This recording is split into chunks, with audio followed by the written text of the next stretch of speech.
Thank you for joining us on our first live webinar covering pharmacogenomic testing. To see more of our expert content, please like and subscribe to our YouTube channel or follow us on LinkedIn. Welcome everyone, and thanks very much for joining us. I'm Mary-Louise Flannery. I'm Commercial Director here at Eurofins Clinical Diagnostics, and I'm based in Sandyford Industrial Estate in Dublin. So we have an FAQ document which you'll be able to download from our PGX dedicated webpage, and we'll update it after today with additional questions. So thank you again for joining us. Without further ado, I'll hand you over to Eliza Corpus. Thank you, Mary-Louise, and hello, everyone. My name is Eliza, and I'm the Genomics Account Manager for Eurofins Biomnis and Eurofins Clinical Genetics Ireland. I'd like to welcome everyone to our webinar today, where we will introduce pharmacogenomic testing, or PGX, a new powerful test that will allow clinicians to tailor medications based on a patient's genetic profile. I'll briefly walk you through what we will cover today. We have designed this webinar to last 40 minutes, allowing plenty of time for questions at the end. We'll start with what PGX is and why it's becoming essential in clinical practice. We'll look at the economic and clinical burden of adverse drug reactions in Ireland. Then we'll explore the key benefits of PGX testing, the levels of evidence supporting the test, and real case studies across multiple therapeutic areas. Finally, we'll walk through how to read a PGX report and how clinicians can order this test. So to begin, PGX identifies how a patient metabolizes and responds to medications based on their genetic profile. Currently, there is a trial and error approach to prescribing medications where the same standard dose is given to everyone. With PGX, the test identifies genetic variants in an individual and outlines how the variants affect the patient's response to the standard drug dosage.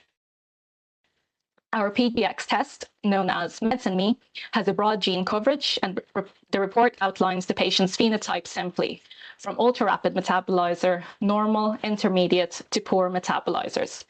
Therefore, instead of trial and error prescribing, PGX allows clinicians to choose the right drug at the right dose for the first time.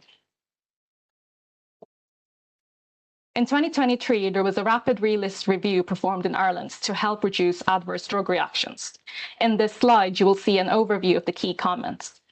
GPs are dealing with more chronic conditions and more polypharmacy than ever. The rapid relist review confirmed what many of you already feel. Medication review is time-consuming, and the evidence and information is hard to navigate. PGX will help simplify that. It gives clear, reliable, and patient-specific insights, and it supports the HSE goal of empowering patients to manage their own health. Now let's look at the reality of adverse drug reactions in Ireland. This is where the impact of PGX becomes clear. ADRs account for almost 10% of emergency hospital admissions in people over 65.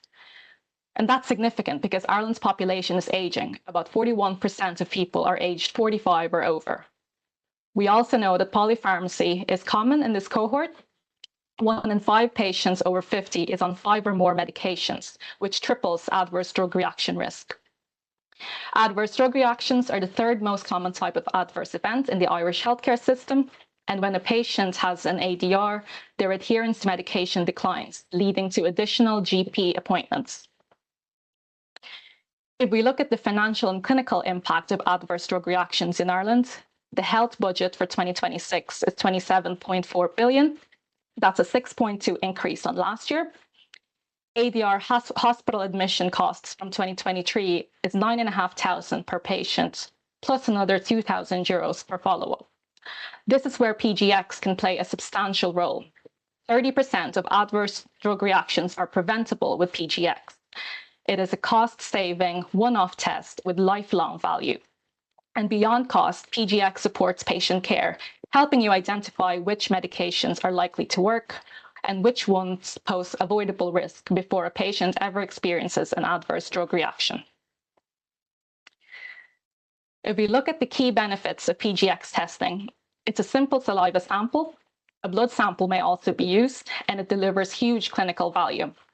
The key advantage is fewer adverse drug reactions, which means faster treatment success, less medications over time, better medication adherence, and patient trust. Now, this slide highlights the robust scientific foundation behind PGX.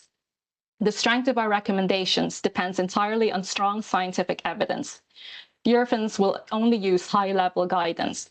We follow the CPIC's evidence framework, which is globally recognized and supported by leading institutions like Stanford and St. Jude.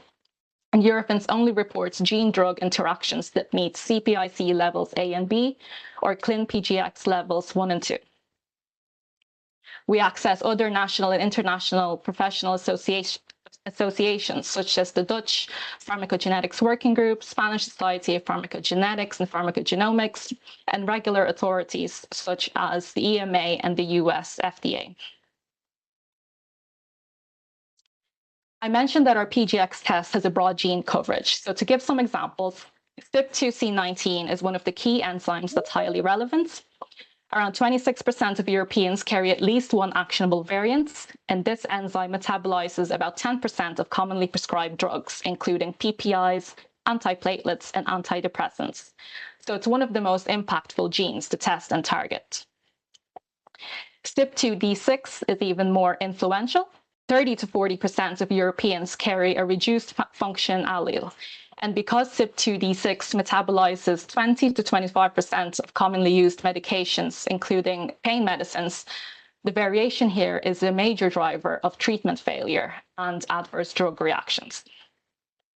And with that in mind, I'm now going to hand over to Adam, our partner from PG Experts, who will walk you through several real-life case studies showing how PGX influences patient outcomes in clinical practice. Thank you, Lisa, for the quick introduction, and welcome from me sitting in Fürth, Germany. As the senior pharmacogenetic scientist with PG Experts, I'm working at the front line of making personalized medication a practical reality. Instead of PGX being limited to specialists, our vision is to make it accessible in routine and clinically meaningful for everyday prescribing. Together with Eurofins, we are creating a service where GPs get reliable, clinically valid PGX results, simplified and actionable interpretation, and evidence-based recommendations that can be integrated into routine care. This way, patients can benefit from safer, more effective medication choices. One of the strongest real-world examples of pharmacogenetics comes from the use of antiplatelet therapy in cardiovascular diseases. Take Sam, a 72-year-old patient who was recently diagnosed with a transient ischemic attack. As a standard antiplatelet therapy, he was administered clopidogrel and atorvastatin to reduce the risk of another event. Day 56, however, he was taken by the ambulance to hospital diagnosed with lacunar stroke. A PGX test revealed Sam is homozygous for a variant in CYP2C19 that leads to a non-functional enzyme, a likely explanation for why the treatment did not provide adequate protection.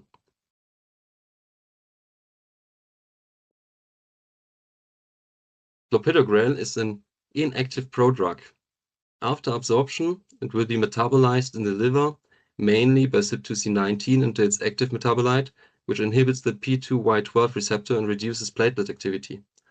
If the inhibition of the platelet receptors does not work as expected, which is the case in CYP2C19 poor metabolizers, they will not reach sufficient concentrations of the active metabolite. Such, the risk of thrombosis cannot be reduced by taking clopidogrel. This is the reason for a PGX test recommendation to be found across international guidelines.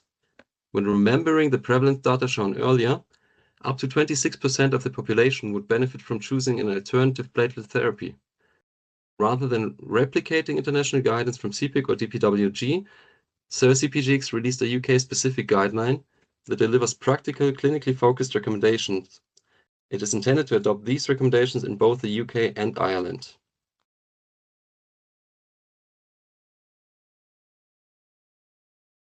Another widely recognized example in pharmacogenetics is the risk of statin-associated muscle symptoms. This is one of the clearest and best validated gene-drug relationships in routine clinical practice. The gene SSU1B1 encodes a hepatic transporter responsible for moving statins, particularly simvastatin and atorvastatin, from the bloodstream into the liver, where they exert the therapeutic effect. Jane had been taking 40 mg of atorvastatin for more than 2 years and experienced persistent muscle pain. She just assumed it was something she simply had to tolerate. After undergoing a PGX test, she learned that she carries a variant in SLC01B1 that reduces transporter function, increasing her susceptibility to muscle symptoms. With this information, her GP selected an alternative statin aligned with the required intensity, but associated with a low risk of SAMs, such as rosuvastatin, which offered a more suitable option for her genetic profile.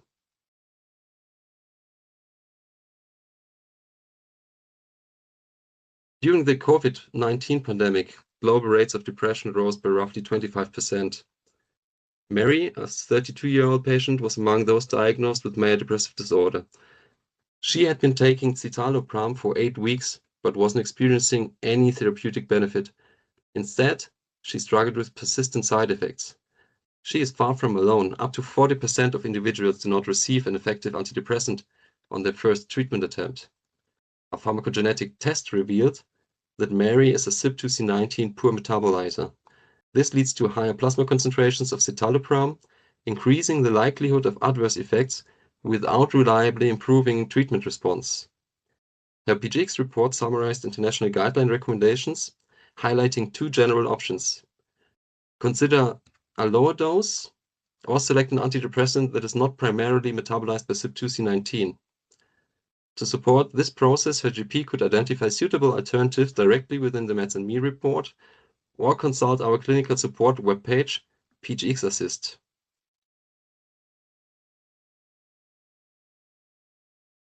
This webpage helps clinicians identify suitable alternative medicines when pharmacogenetic information is available. On this page, you begin by selecting the relevant medication category, in this case antidepressants. You can then choose the specific enzyme highlighted in the Meds and Me report. For citalopram, the aim is to identify options that are not primarily metabolized by CYP2C19. Those grayed out options would also appear in the report within the category with known PGX effects. Alternative medicines can be selected either from those not affected by a gene, like fluoxetine, for example, or from options for which no pharmacogenetic associations are known, such as agomelatine.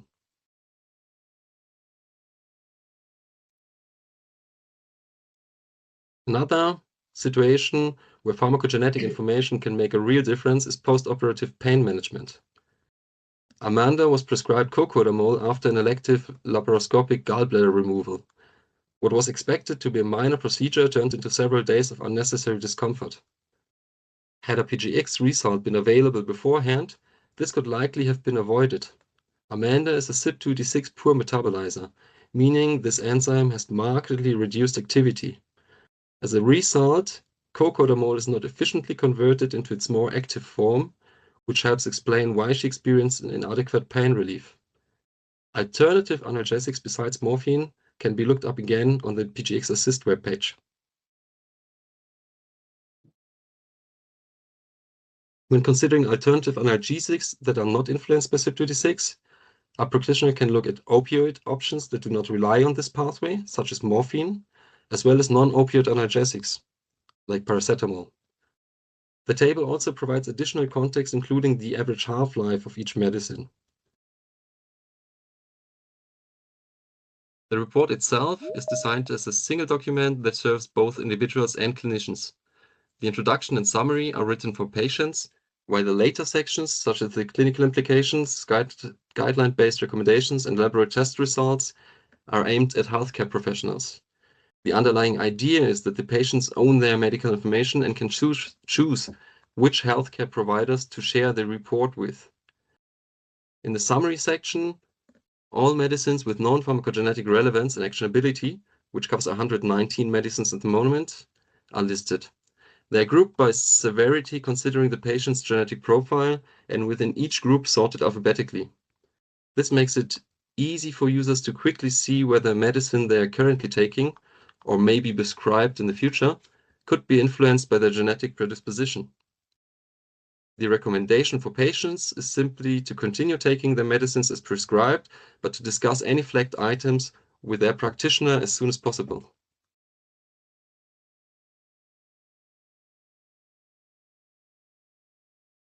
So back to our case study, the first one we see today, we've seen before. Imagine if Sam had already had his Meds and Me report at the time of his appointment. When clopidogrel was prescribed, he could have shared his report with the practitioner, as he has a severe pharmacogenetic effect in clopidogrel due to his CYP2C19 metabolizer state. His GP would have seen the recommendation to consider an alternative antiplatelet agent in the clinical implications chapter. Those actionable recommendations are always of high evidence, either guideline-based or based on regulatory agencies. This chapter also includes a clear notice stating that these recommendations are intended for healthcare professionals only. And whenever an alternative medicine is suggested in the introduction to this chapter, you find the direct link to the PGX Assist webpage, already introduced before.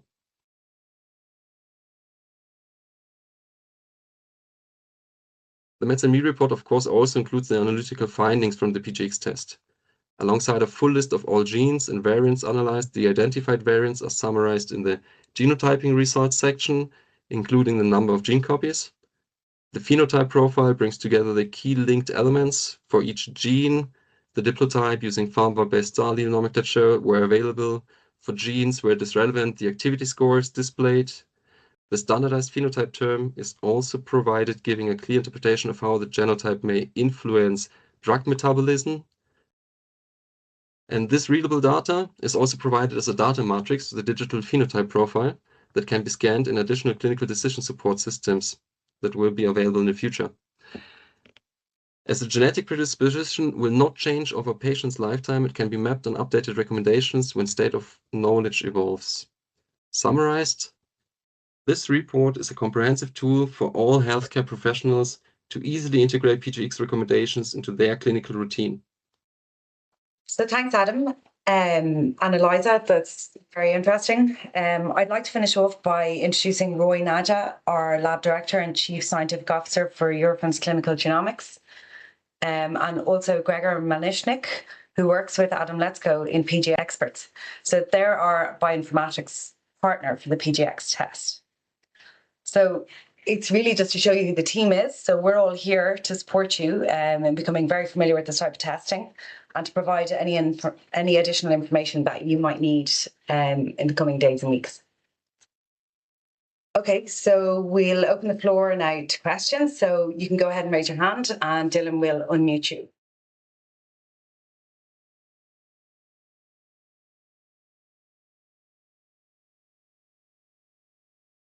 We are very excited about PGX for both prescribers and patients alike. It is a great improvement to the trial and error approach of old.